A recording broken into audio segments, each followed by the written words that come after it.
2026-এর ইলেকশনের পর থেকে আমাদের চারপাশটা কেমন যেন বদলে যাচ্ছে। নতুন সরকার, নতুন নিয়ম, কিন্তু কিছু প্রশ্ন থেকেই যায়। ঈদের আগে অনেক পরিবার গরু পালন করে সারা বছরের স্বপ্ন বোনে। নতুন নিয়মে অনেকেই ধাক্কা খেয়েছে। শুনেছি কারো কারো ঋণের বোঝা আরো ভারী হয়েছে।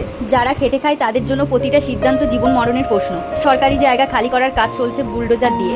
আইন সবার জন্য সমান, এটা ঠিক, কিন্তু যে মানুষটা 20 বছর ধরে ফুটপাতে দাঁড়িয়ে সংসার চালাতো, তার আগামীকালটা কি হবে? তার বাচ্চাদের স্কুলের খাতা, ঘরের চালের টাকা কোথা থেকে আসবে? স্টেশনের হকার ভাইরা 10 টাকার ঝালমুড়ি 20 টাকার ফল বিক্রি করতো। দিনে 200-300 টাকা রোজগার করে যাদের সংসার চলতো। শুনেছি এখন নাকি নতুন ব্যবস্থা আসছে, বড় বড় দোকান হবে। ভালো কথা, উন্নয়ন দরকার, কিন্তু ওই হকার ভাইটির হাতের কাজটা চলে গেলে সে কি করবে? আমি কোনো দলকে দোষ দিচ্ছি না, আমি কোনো ধর্মকে ছোট করছি না। আমি শুধু বলতে চাইছি যে কোনো বড় সিদ্ধান্তের আগে একবার যেন ওই মানুষগুলোর মুখের দিকে তাকানো হয়, যারা রোদে পুড়ে জলে ভিজে 2 পয়সা রোজগার করে। উন্নয়ন হোক, রাস্তা পরিষ্কার করা হোক, নিয়ম মানা হোক, কিন্তু তার আগে বিকল্প ব্যবস্থা হোক, পুনর্বাসন হোক, যেন কারো পেটে লাথি না পড়ে, যেন কারো স্বপ্ন না ভাঙে। কারণ সরকার বদলায়, কিন্তু পেটের খিদেটা তো একই থাকে, তাই না?